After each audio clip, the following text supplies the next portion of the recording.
ಅಷ್ಟು ಬೇಕಾಗಿರಲಿಲ್ಲ. ಅದು ನಮಗೂ ಗೊತ್ತಾಗಲಿಲ್ಲ, ಯಾರು ಬೇಕು ಅಂತ ಯಾರೂ ಆಡಲಿಲ್ಲ ಅಲ್ಲಿ, ಅದು ನಮ್ಗೆ ಗೊತ್ತಾಗಲಿಲ್ಲ. ಒಂದು ವೇಳೆ ನಿಜವಾಗ್ಲೂ ಏನಾದರೂ ಪ್ರಾಬ್ಲಮ್ ಆಗಿದ್ರೆ ತುಂಬ ಇದಾಗ್ತಿತ್ತಲ್ಲ ಇವರು ಗೇಮ್ ಇದರಲ್ಲಿ. ಖಂಡಿತ ಹೌದು, ತುಂಬ ಅವ್ರು ಬರೋವರೆಗೂ ನಮ್ಗೆ ಅದೇ ಹೆದರಿಕೆ ಇತ್ತು ಕೂಡ, ಏನಾಯಿತು ಯಾಕೋ ಏನು. ಯಾಕೆಂದರೆ ನನಗೊಂದು 2-3 ಬಕೆಟ್ ಹಾಕಿದ್ದಕ್ಕೆ ಇಲ್ಲೆಲ್ಲ ಅಲರ್ಜಿ ಆಗಿಬಿಟ್ಟಿತ್ತು ಸ್ಕಿನ್ನು. ಸೊ ಹಾಗಾಗಿ ಅವ್ರಿಗೆ ಅಷ್ಟು ನೀರು ಹೊಡೆಸ್ಕೊಂಡಿದ್ದಾರೆ, ಏನಾಯಿತು ಯಾಕೋ. ನಾನಂತ ವಾರ ಮಾತಾಡ್ತಾನೇ ಇದ್ದೆ, ವಾರ ಇಡೀ ಹಿಂಗಾಗೋಯ್ತು ಹಂಗಾಗೋಯ್ತು ಇದು ಅಂತ.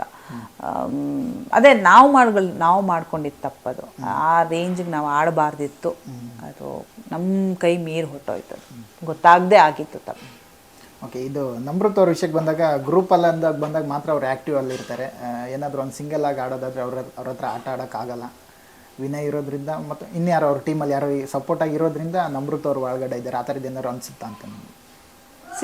ವಿನಯ್ ಅವ್ರ ಟೀಮ್ ಫ್ರೆಂಡ್ಶಿಪ್ಪಲ್ಲಿ ಇರೋದ್ರಿಂದ ಅವ್ರು ಸೇಫ್ ಆಗ್ತಾ ಬರ್ತಾ ಇದ್ದಾರೆ, ನಾಮಿನೇಷನ್ಸಿಂದ ತಪ್ಪಿಸ್ಕೋತಾ ಇದ್ದಾರೆ. ಸುಮಾರು ವಾರಗಳು ನಾಮಿನೇಟ್ ಆಗಿರಲಿಲ್ಲ ಅವರು, ತುಕಾಲಿ ಅವರಿಬ್ಬರೂ ತುಂಬ ವಾರಗಳಿಂದ ನಾಮಿನೇಟ್ ಆಗಿರಲಿಲ್ಲ. ಆ ಥರ ಹೆಲ್ಪ್ ಆಯಿತು. ಬಟ್ ಆಟ ಅಂತ ಬಂದಾಗ ಟಾಸ್ಕ್ಗಳು ಕೊಟ್ಟಾಗೆಲ್ಲ ಅವ್ರು ಇಂಡಿವಿಜುವಲಾಗಿ ನಾನು ನೋಡಿರೋ ಇದರಲ್ಲಿ ಇಂಡಿವಿಜುವಲಾಗಿ ಆಡಿದ್ದಾರೆ, ತೀರಾ ಆ ಥರ ಇಲ್ಲ. ಬಟ್ ಎಲ್ಲೋ ಒಂದು ಕಡೆ ಅವ್ರಿಗೆ ಕಂಫರ್ಟ್ ಇರ್ತಿತ್ತು ಅವ್ರ ಜೊತೆಗೆ ಇರ್ತಿದ್ರೆ, ಅಥವಾ ಎಲ್ಲೋ ಬೇಜಾರಾದಾಗ ಅವ್ರ ಜೊತೆಗೆ ಕೂರ್ತಾಯಿದ್ರು. ಆಮೇಲೆ ಎಮೋಷ್ನಲ್ ಆದಾಗ ಕಣ್ಣೀರು ಹಾಕಿದಾಗ ನಾನೇ ಹೋಗಿ ಸಮಾಧಾನ ಮಾಡಿದ್ದೀನಿ. ಸೊ ಆ ಥರ ಟೈಮಲ್ಲಿ ಅವರು ಆ ಕಡೆ ಕಂಫರ್ಟಾಗಿ ಇರ್ತಿದ್ರು. ಟಾಸ್ಕ್ ಅಂತ ಬಂದಾಗ ಅವ್ರ ಒಪಿನಿಯನ್ಸ್ ಅವ್ರವ್ರು ತಗೊಂಡಿದ್ದಾರೆ. ಕಾರ್ತಿಕ್ನು ಒಂದೊಂದು ಟೈಮ್ ಗೇಮ್ ಆಡ್ತಾ ತುಂಬ ಅಗ್ರೆಸಿವ್ ಆಗಿ ಆಡ್ತಾರೆ ಅಂತ ಅನ್ಸುತ್ತೆ ಅಂತ.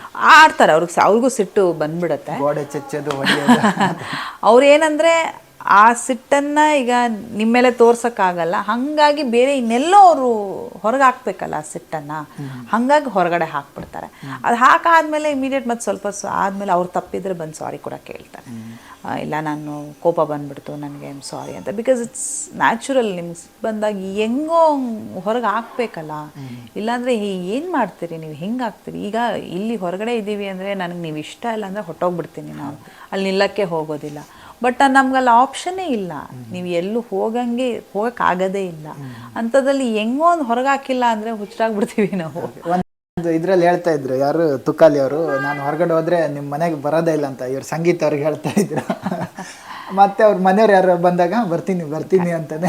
ಅದು ಸುಮ್ಮನೆ ಅಲ್ಲಿ ಮಾತಕ್ಕೆ ಶುರು ಆಗುತ್ತೆ. ಮನೆಯವ್ರು ಬಂದಾಗ ಎಲ್ಲರಿಗೂ ಖುಷಿಯಾಗಿದೆ ಏನಂದರೆ ಎಲ್ಲ ಮನೆಯವರು ಪಾಸಿಟಿವ್ ಆಗಿದ್ರು, ಯಾರು ಏನು ಕಂಪ್ಲೇಂಟ್ಗಳು ಮಾಡಲಿಲ್ಲ.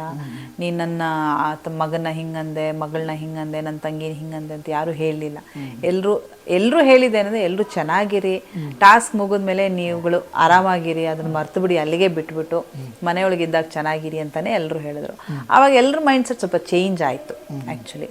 ಸರಿ, ಓಕೆ, ಟಾಸ್ಕು ಮುಗಿಸ್ಬಿಡೋಣ, ಅದಾದಮೇಲೆ ನಾವು ಯಾರು ಅದನ್ನು ಪರ್ಸ್ನಲಾಗಿ ತೊಗೊಳೋದು ಬೇಡ ಅನ್ನೋ ಒಂದು ಮೆಂಟಾಲಿಟಿ ಥಾಟಿಗೆ ಬಂದರು ಎಲ್ಲರೂ.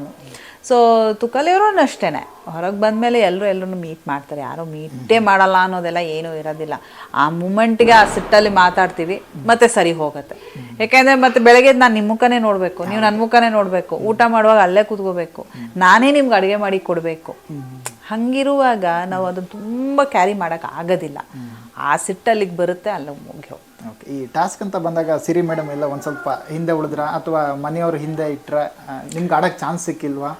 ಇನಿಷಿಯಲಿ ಹೌದು, ಉಸ್ತುವಾರಿ ಮೇಡಮ್ ನೀವು ಚೆನ್ನಾಗಿ ಮಾಡ್ತೀರಾ, ಫೇರಾಗಿ ಡಿಸಿಷನ್ಸ್ ಕೊಡ್ತೀರಾ, ನೀವು ಉಸ್ತುವಾರಿ ಮಾಡಿ ಅಂದರು. ನಾನು ಅದನ್ನು ನಂಬ್ಕೊಂಡು ಓಕೆ ಸರಿ ಉಸ್ತುವಾರಿ ಮಾಡ್ತೀನಿ ಬಿಡಿ, ಓಕೆ ನನ್ನ ಟೀಮ್ಗೋಸ್ಕರ ನಾನು ಉಸ್ತುವಾರಿ ಮಾಡ್ತೀನಿ, ಸರಿ ಅಂತ ಹೋಗ್ತಿತ್ತು. ಬಟ್ ಎಲ್ಲೋ ಒಂದು ಕಡೆ ಬರೀ ಅಷ್ಟಕ್ಕೆ ಸೀಮಿತ ಆಗ್ಬಿಡ್ತು ಅಂತ ಅನ್ನಿಸ್ದಾಗ ನಾನು ಕಂಪ್ಲೀಟ್ಲಿ ಹೇಳಿದೆ, ಇನ್ನು ನಾನು ಉಸ್ತುವಾರಿ ಮಾಡೋದಿಲ್ಲ, ನಾನು ಆಟ ಆಡಬೇಕು, ಯಾವುದ್ಯಾವ್ದು ಆಗತ್ತೋ ಮಾಡೋಣ ಖಂಡಿತ ಅಂತ. ಅದು ಹೇಳಿದಾಗ ಅವರು ಅವಕಾಶ ಕೊಟ್ಟಿದ್ದು ಉಂಟು, ನಾನು ಹೋಗಿ ಮಾಡಿದ್ದು, ಟಾಸ್ಕ್ ಆಡಿದ್ದು ಉಂಟು, ಟಾಸ್ಕ್ ಮಾಡಿದ್ದೀನಿ ಕೂಡ. ಇನ್ನೊಂದು, ನೀವು ಹೊರಗಡೆ ಬಂದಿಲ್ಲ ಅಂದರೆ ಇವತ್ತು ಯಾರು ಬರ್ಬೋದಾಗಿತ್ತು ನಿಮ್ಮ ಪ್ಲೇಸಲ್ಲಿ, ಯಾರು ಇರ್ತಿದ್ರು ಅಂತ? ಮೈಕಲ್ ಹೌದು, ಯಾಕೆಂದರೆ ಬಾಟಮಲ್ಲಿ ಇದ್ದಿದ್ದು ಅವರೇ ಅಲ್ವಾ, ಬಾಟಮ್ 2 ಅಲ್ಲಿ ಇದ್ದಿದ್ದು, ಹಾಗಾಗಿ ಮೈಕಲ್ ಇರ್ಬೋದು. ನಾವು ಬಿಗ್ ಬಾಸ್ ಮನೆಯಿಂದ ಹೊರಗಡೆ ಬಂದವ್ರನ್ನೆಲ್ಲ ಕೇಳಿದಾಗ ಅವ್ರು ಹೇಳಿದ್ರು ನೆಕ್ಸ್ಟ್ ಯಾರು ಬರ್ತಾರೆ ಅಂದಾಗ ಸಿರಿ ಮೇಡಮ್ ಬರ್ತಾರೆ, ಮೇಡಮ್ ಟಾಸ್ಕ್ ಆಡ್ತಾ ಇಲ್ಲ, ಎಲ್ಲರೂ ಮೇಡಮ್ ಟಾಸ್ಕ್ ಆಡ್ತಾ ಇಲ್ಲ, ಸಿರಿ ಮೇಡಮ್ ಟಾಸ್ಕ್ ಆಡ್ತಾ ಇಲ್ಲ, ಅವ್ರಿಗೆ ಅಡ್ಜಸ್ಟ್ ಆಗ್ತಾ ಇಲ್ಲ ಬಿಗ್ ಬಾಸ್ ಮನೆ, ಆ ಥರದ್ದೆಲ್ಲ ಹೇಳ್ತಾ ಇದ್ರು. ನಿಮ್ಗೆ ಏನು ಅನ್ಸುತ್ತೆ? ಟಾಸ್ಕ್ ಆಡ್ತಿಲ್ಲ ಅಂತ ಹೇಳ್ತಿರ್ಲಿಲ್ಲ, ಅವ್ರು ಹೇಳ್ತಾ ಇದ್ದಿದ್ದು ಡಿಪ್ಲೊಮ್ಯಾಟಿಕ್ ಆಗಿದ್ದಾರೆ ಅನ್ನೋ ಥರ ಹೇಳ್ತಾ ಇದ್ರು. ಅದು ಹೌದು ಕೂಡ, ನಾನು ಡಿಪ್ಲೊಮ್ಯಾಟಿಕ್ಕೆ. ನಾನು ಹೇಳಿದ್ನಲ್ಲ, ನಾನು ಕಿತ್ತಾಡೋದಿಲ್ಲ, ಜೋರು ಜಗಳ ಮಾಡೋದಿಲ್ಲ. ನನ್ನ ಯಾವಾಗಲೂ ನನ್ನ ಕಾನ್ವರ್ಸೇಷನ್ಸ್ ಹಾಗೇ ಇರುತ್ತೆ. ಹಾಗಾಗಿ ಅದು ಕರೆಕ್ಟ್. ಬಟ್ ಸೇಫ್ ಅನ್ನೋರು ಅದನ್ನು ನಾನು ಒಪ್ಪೋದಿಲ್ಲ. ಯಾಕೆಂದರೆ ಸೇಫ್ ಆಗಿದ್ದರೆ ನೀವು 12 ವೀಕ್ಸ್ ಅಲ್ಲಿ ಇರೋದಿಲ್ಲ. ಯಾಕೆಂದರೆ ನಿಮ್ಮ ಹೊರಗಡೆ ನೀವು ನೋಡೋರು ನಿಮಗೆ ಗೊತ್ತಾಗುತ್ತೆ, ನಾನು ಸೇಫ್ ಆಗಿದ್ದೀನಿ ಅಂದರೆ ವೋಟ್ ಮಾಡಿದೆ ಹೊರಗೆ ಕರ್ಕೊಂಡ್ಬಿಡ್ತೀರ. ಸೊ ಹಾಗಾಗಿ ನಾನು ಸೇಫ್ ಅನ್ನೋದನ್ನ ಒಪ್ಕೊಳ್ಳೋದಿಲ್ಲ. ಇನ್ಫ್ಯಾಕ್ಟ್ ಅವ್ರು ನನ್ನ ನಾಮಿನೇಟ್ ಮಾಡಿ ಅವ್ರುಗಳು ಸೇಫ್ ಆಗ್ತಿದ್ರೇನೋ ಅಂತ ನನಗೆ ಫೀಲ್ ಆಗುತ್ತೆ. ಯಾಕೆಂದರೆ ನಾನು ಅದೇ ಹೇಳಿದ್ನಲ್ಲ, ಈಗ ಅವರು ನನ್ನ ನಾಮಿನೇಟ್ ಮಾಡ್ತಾರೆ, ನಾನು ಅವನ್ನ ನಾಮಿನೇಟ್ ಮಾಡ್ತೀನಿ.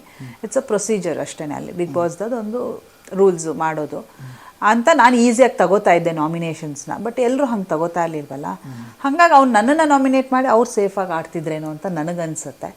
ಸೊ ಅಲ್ಲಿದ್ದಾಗ ಏನೇನೋ ಅನಿಸ್ತಿರುತ್ತೆ, ಏನೇನೋ ತಲೆ ಉಪಯೋಗಿಸ್ಬಿಡ್ತೀವಿ, ತುಂಬ ಓವರಾಗಿ ಯೋಚನೆ ಮಾಡೋಕ್ಕೆ ಹೋಗ್ತೀವಿ, ಇಲ್ಲ ಕೆಲವೊಂದು ಸಲ ಯೋಚನೆ ಮಾಡೋದಿಲ್ಲ.